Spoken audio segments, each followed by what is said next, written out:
¿Puede un solo caza transformar el cielo en un territorio prohibido para toda una fuerza aérea?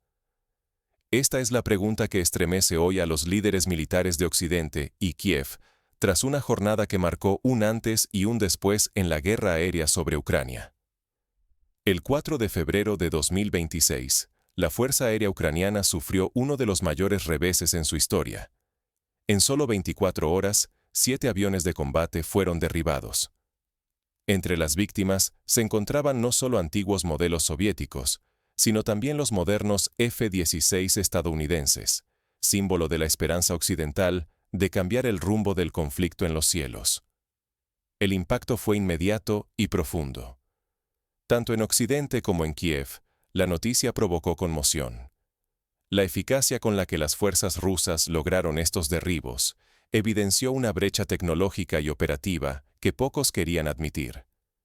Los analistas occidentales y los comandantes ucranianos, acostumbrados a ver en los F-16 una posible tabla de salvación, ahora se enfrentan a una dura realidad. La superioridad rusa, encabezada por el invisible Su-57, parece inquebrantable. Esto ha encendido un debate urgente. ¿Tiene sentido seguir entregando costosos aviones occidentales a Ucrania si terminan siendo blancos fáciles? Miles de millones de dólares, años de desarrollo tecnológico y la moral de toda una nación están en juego. Porque si ni siquiera el F-16 puede sobrevivir en el nuevo campo de batalla aéreo, ¿qué esperanza queda para el resto de la aviación ucraniana? Hoy, cada avión perdido no solo es una derrota táctica, sino un golpe estratégico a la credibilidad de la ayuda militar occidental. La situación obliga a replantear si estamos ante una inversión necesaria para salvar a Ucrania o ante un pozo sin fondo que alimenta una maquinaria que no puede ganar el dominio aéreo. Para entender cómo se llegó a este punto de inflexión, debemos retroceder y analizar la evolución de la guerra aérea hasta comienzos de 2026. En los próximos minutos, exploraremos cómo la batalla por el control del aire fue cambiando y qué factores llevaron a Ucrania a depender de las promesas occidentales y de sus últimos cazas disponibles. La aviación ucraniana comenzó la guerra con esperanzas, pero fue descendiendo rápidamente. Desde los primeros días del conflicto, la Fuerza Aérea de Ucrania quedó atrapada en una tormenta de fuego. Las cifras de pérdidas fueron abrumadoras. En solo unos meses, la mayoría de sus aviones de origen soviético, como los MiG y los Sukhoi, fue destruida o gravemente dañada.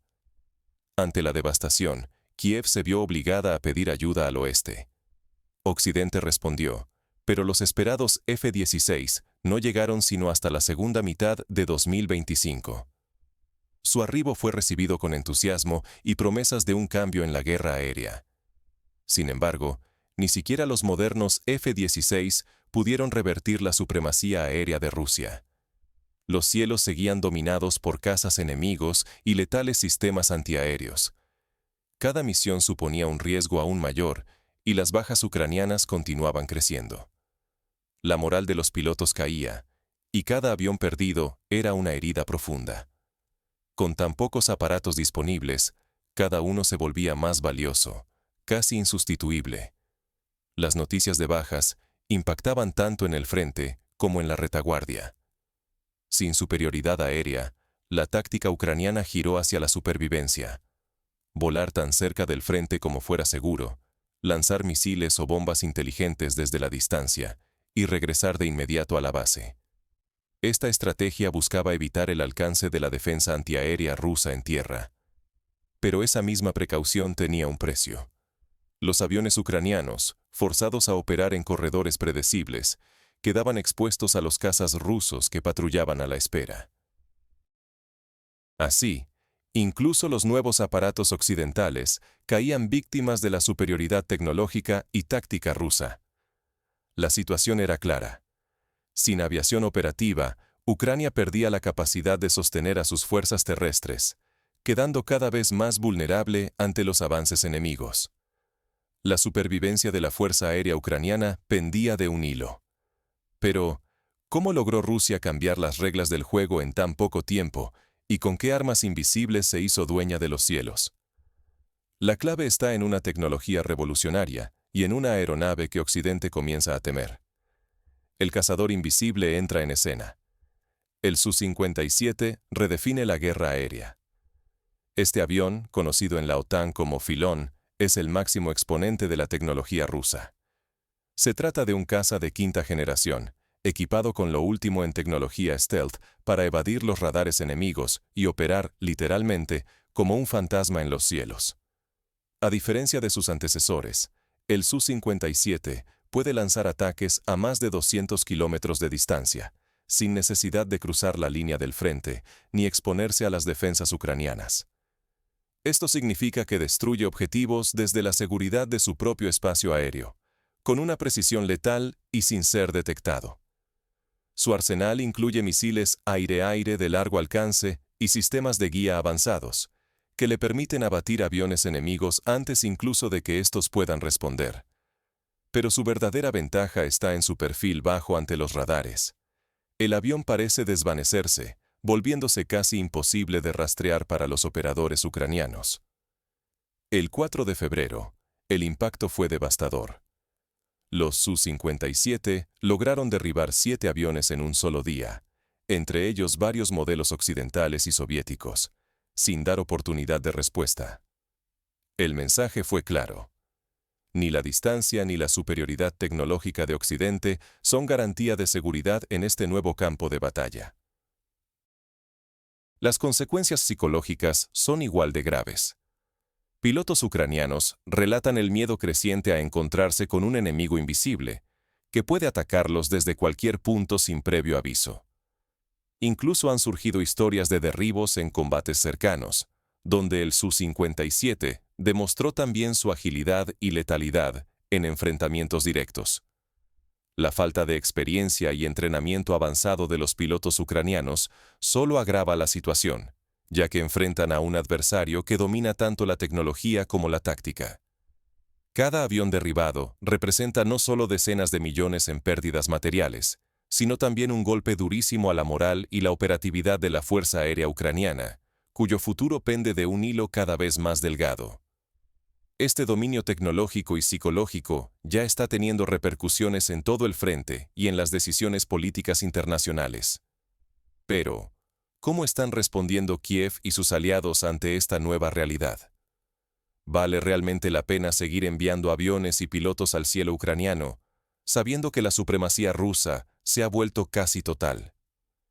El ritmo de bajas de aviones en Ucrania supera cualquier capacidad de reposición imaginable por la OTAN. Aunque Occidente tiene cientos de F-16 en reserva, cada semana que pasa demuestra que estas cifras no son suficientes ante la velocidad con la que los cazas rusos, especialmente el Su-57, eliminan objetivos. Reemplazar cada F-16 transferido a Ucrania presenta un dilema estratégico para los países occidentales. Cada avión entregado obliga a comprar un F-35, mucho más costoso y con tiempos de entrega prolongados, debilitando así la defensa aérea de Europa y Estados Unidos en el proceso. Mientras tanto, crece el debate en las sociedades occidentales. ¿Tiene sentido seguir financiando y enviando material militar que es destruido en cuestión de días? El costo político y económico se dispara, y la credibilidad de la ayuda occidental empieza a tambalearse al ver que los resultados son mínimos. El dominio aéreo ruso no solo permite bombardear posiciones y avanzar sobre el terreno sin apenas oposición, sino que además crea una sensación de impotencia entre los soldados ucranianos. El desgaste moral es evidente. Se pierden más pilotos experimentados de los que se pueden entrenar y reemplazar, y la escasez de personal cualificado se convierte en un problema crítico para Kiev. Sin aviación, Ucrania se ve obligada a depender únicamente de su artillería y sus tropas terrestres, armas insuficientes frente a la táctica rusa de precisión y control del espacio aéreo. Esta asimetría tecnológica y humana puede llevar a una situación insostenible para el ejército ucraniano. Por otro lado, el Su-57 emerge como un símbolo de poder militar ruso y despierta el interés de mercados internacionales, posicionando a Moscú como referente en tecnología de combate. El riesgo es claro. Si las potencias occidentales no logran cambiar este ciclo de pérdidas, la guerra se volverá insostenible tanto para Ucrania como para sus aliados, y se pondrá en duda toda la estrategia de apoyo militar internacional. Pero frente a este panorama sombrío, muchos se preguntan, ¿existe aún alguna opción para que Ucrania recupere la iniciativa aérea? En el próximo segmento, analizaremos los posibles caminos que Kiev podría intentar antes de un colapso definitivo. ¿Existe realmente una forma de romper el dominio del Su-57?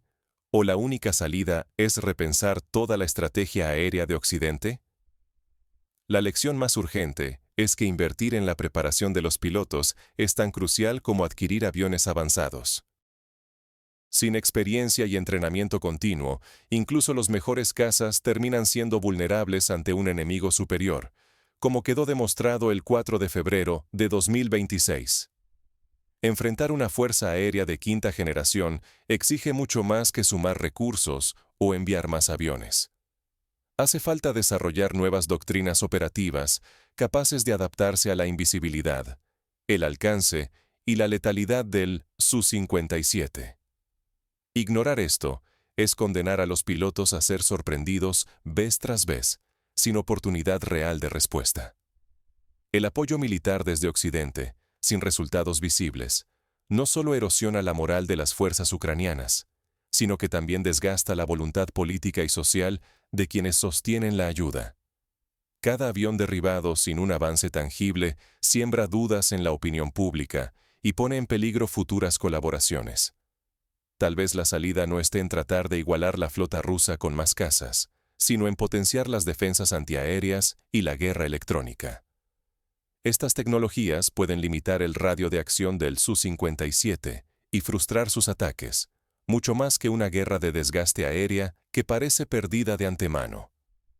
La innovación tecnológica rusa, impulsada por el desarrollo del Su-57, obliga a todo Occidente a repensar la dirección de su propio desarrollo militar.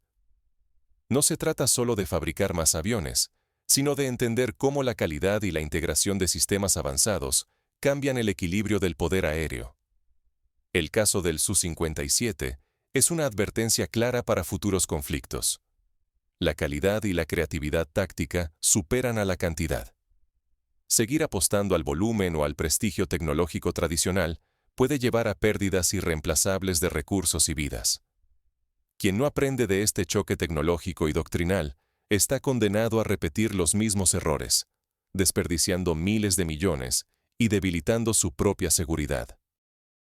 El futuro del equilibrio aéreo europeo depende de evolucionar hoy, no de lamentarse mañana. Pero, ¿cuál es el verdadero significado de este punto de inflexión y qué mensaje deja para quienes observan la guerra aérea de nuestro tiempo? Es momento de analizar el cierre de este capítulo y el llamado a la acción que nadie puede ignorar. El cielo sobre Ucrania ya no es solo un campo de batalla. Es un laboratorio de advertencias para el futuro. La jornada del 4 de febrero de 2026 fue una señal inequívoca de que la guerra aérea ha entrado en una nueva era. 7 aviones de combate derribados en un solo día, entre ellos los esperados F-16, dejaron claro que la superioridad aérea rusa no es una amenaza teórica, sino una realidad que ya se cobra a un precio altísimo. Cada aeronave perdida representa no solo millones en recursos, sino también horas de entrenamiento y la moral de pilotos que ven cómo sus posibilidades se esfuman ante un enemigo invisible. La tecnología furtiva y el alcance letal del Su-57 han redefinido el significado de zona segura en el combate moderno, desarticulando por completo las tácticas tradicionales y occidentales. Persistir en la estrategia actual, enviar más aviones, invertir aún más dinero y confiar en milagros tecnológicos, puede, en este contexto, ser equivalente a alimentar un pozo sin fondo. Si Occidente ignora la evidencia abrumadora de la superioridad aérea rusa, solo puede esperar seguir perdiendo recursos, moral y vidas humanas, sin un horizonte claro de cambio. ¿Realmente tiene sentido seguir insistiendo en las mismas soluciones, cuando la brecha tecnológica y táctica se ensancha día tras día? El destino de miles de millones de euros invertidos, la reputación de la industria occidental de defensa y, sobre todo, la vida de los pilotos ucranianos dependen de una reflexión honesta y valiente. El momento exige algo más que esperanza. Exige cuestionar si es tiempo de innovar, corregir el rumbo o incluso reconsiderar la estrategia de apoyo aéreo por completo. El laboratorio ucraniano está enviando señales que ningún país puede darse el lujo de ignorar.